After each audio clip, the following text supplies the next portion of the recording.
For retailers, brands, and digital platforms, a new channel to reach out to customers and create value is live commerce. While we all know the scope of social commerce and most of us have experienced it, but there is now a buzz around live commerce. So, what is live commerce? How does it work? And what does it include? We have with us today co-founder and CEO of Woogly, Neha Suyal, with us to talk more on the topic. Neha, good to have you with us today.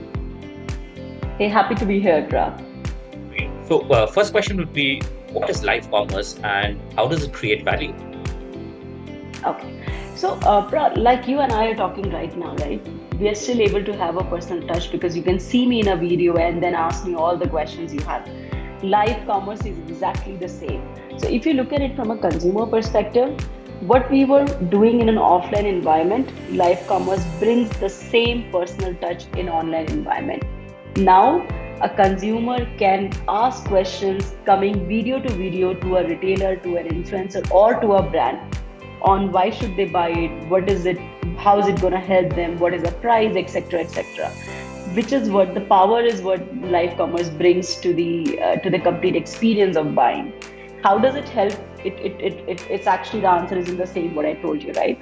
So what happens is it brings that personal touch, it brings the trust, because what happens is now as a consumer, I can come online, I can come on a video format and ask you all the questions, all the doubts what I have about a product, about a brand. Right.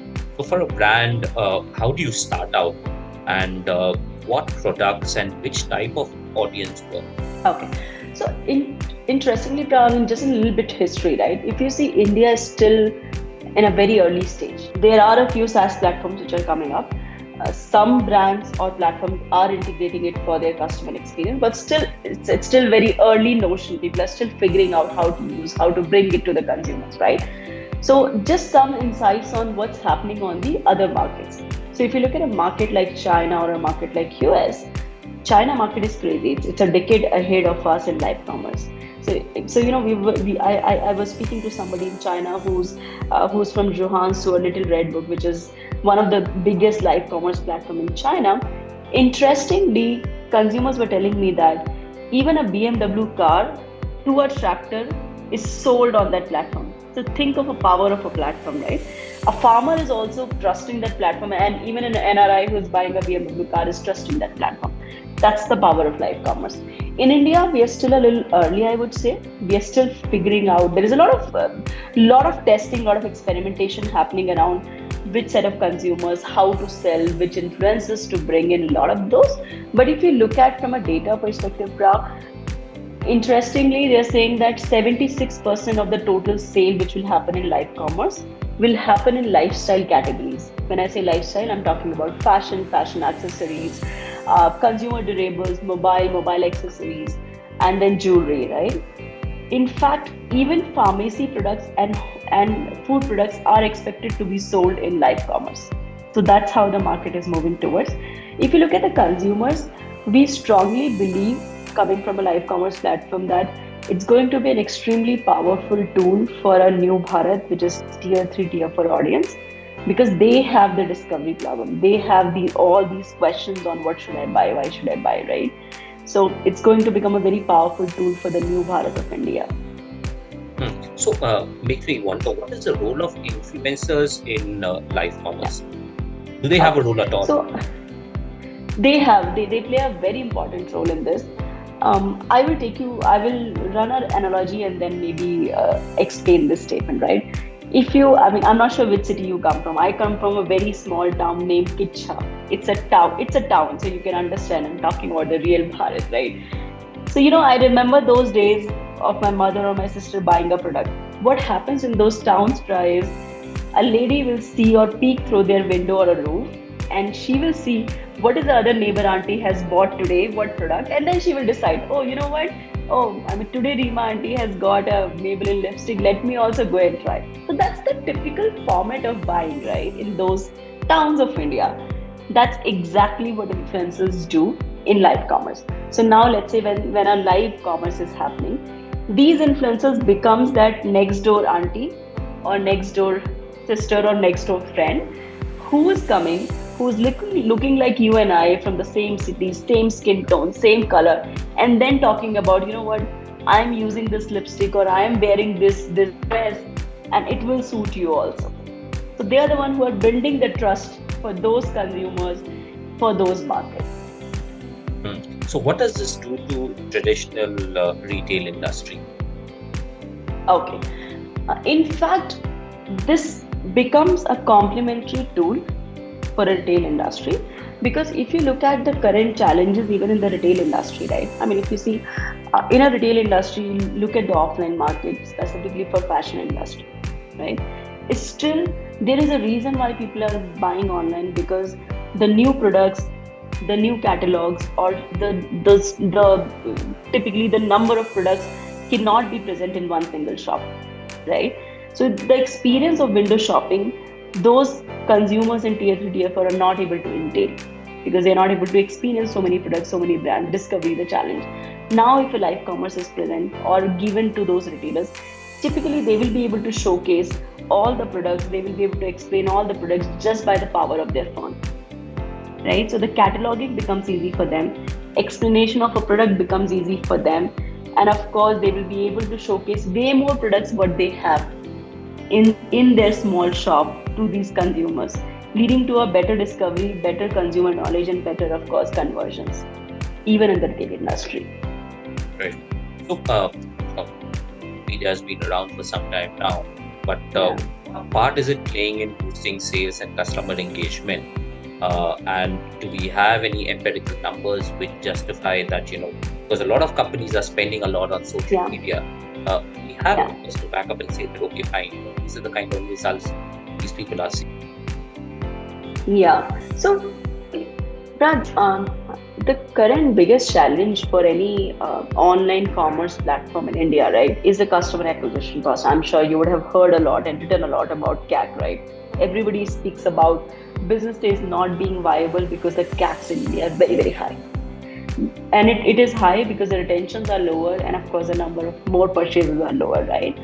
Now, why the CACs are higher? For two reasons. One is, of course, the first user, what I spend on bringing first user itself is high.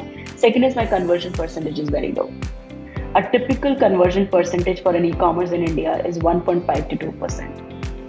I bring 100 people, only 1.5 to 2 people are buying from me, from my platform, right? That's the typical average conversion rate for any platforms, right? If you look at even the largest or the biggest platform, established platforms like your Amazon, Flipkart, etc., there also these percentages varies to 4.5 to 5%. That's where the number lies, right? Now what happens is, if I, let's say, suddenly bring this live commerce into perspective, now what happens is, the same percentage which is currently standing at 1.5 to 2%, on an average, I'll give you some empirical numbers for China and for US markets, and some early numbers in India, what we are seeing as a platform, right? For China, this number is at an average of 36% conversion. For US, this number is standing at close to 27-28%. In India, even at an early stage, we have done a lot of testing. So last two quarters, we have been doing testing. We have seen this number standing at an average of 9 to 10%. So think of it, right? Suddenly, because your conversion percentage is going so high, which means your CAC improves, your profitability improves. So a lot of your below funnels improve. That's what it is. However, the challenge is live commerce is expensive for a smaller brand to implement. It requires technology, it requires resources, right? Hence, lot of these players, SaaS players, come into picture who are helping these brands to still just use a plug and play technology and implement live commerce. Right. So what are the elements which are necessary, especially for an e-commerce business, when it comes to both social media and live commerce? What are the kind of things that you need to find? Okay. So I think one thing what every brand has to understand is that in India we have 692 million internet consumers, right? 492 of them have the capability or the ability to make a purchase online, but only 180 million of them are making a purchase right now.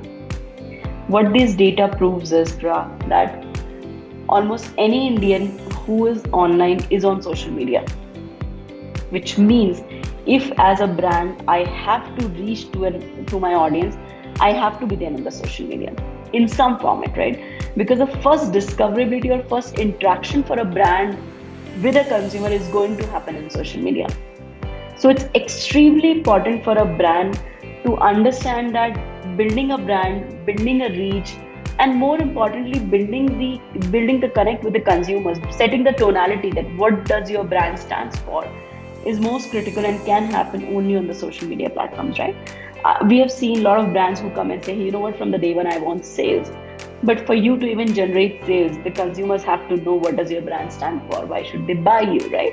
So these are the factors I would say: building a reach, building tonality for your brand, and of course having the very first interaction with the consumer will happen on social media. So you should keep this in mind, and of course build your brand accordingly on social media. That's first. Second, if I talk about from a live commerce perspective, few critical things. One being, when you're going live, you need to understand who's the face for your live. Is it a founder himself or herself, or is it an influencer? And it has to be a person, again, who is able to showcase what your brand stands for. I mean, think of it, right? Kareena Kapoor can sell Lotus or can sell a fairness cream, but she's anyways fair. So a tier 3 consumer understands that it's not going to affect me if I'm also using the same cream, right? So it's very important to decide the face for your life who actually can connect with the consumer. So how do you decide on the technology? Where do you is this live commerce part of it? Do you use a channel like a Facebook, Instagram, something like that? Do we have something specific in India? Okay, so till now, if you see live commerce or live streaming, rather, I would say not live commerce. There is a difference between the two, right? Live streaming is being enabled by Instagram or YouTube or Facebook, right? However, they are live streaming. Still, the purpose of those streamings are to enable consumers to interact with their, or influencers to interact with their consumers.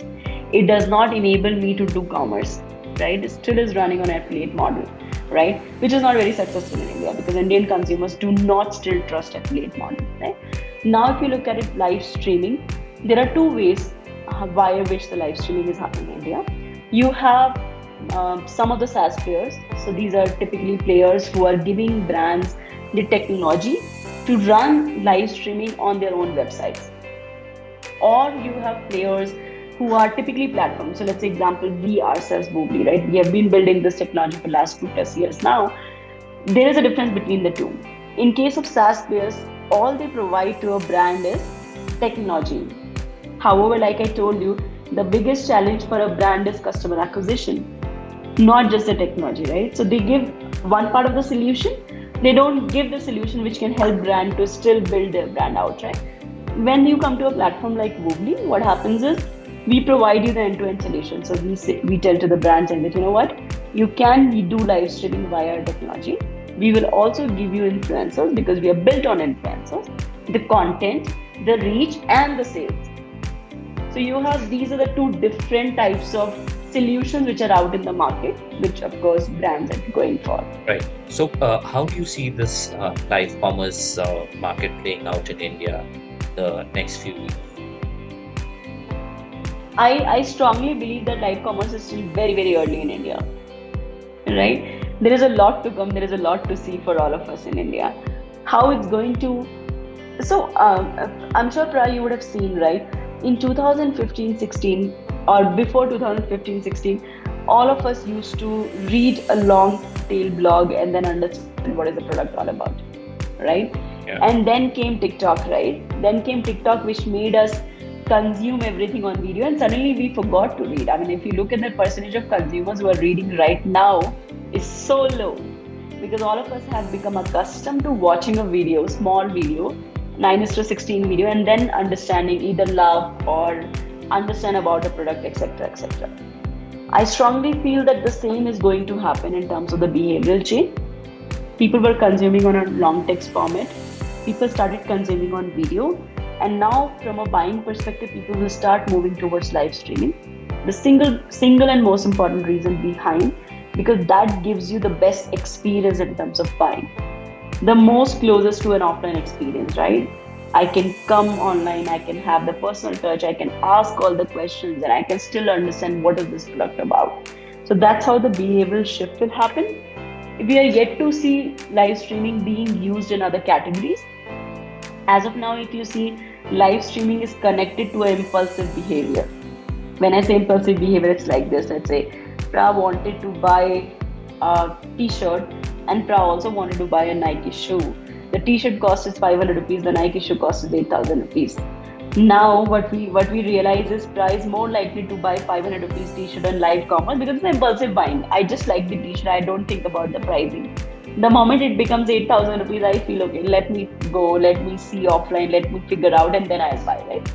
I think the shift is going to happen from consumption to impulsive to becoming a normal way of buying for the consumers. Right. So last question would be, how has business been last year, and how do you see business being this year? So business has been great for us. So last year was our second year of operations in terms of the revenue generation for lifestyle, specifically beauty personal care as a category.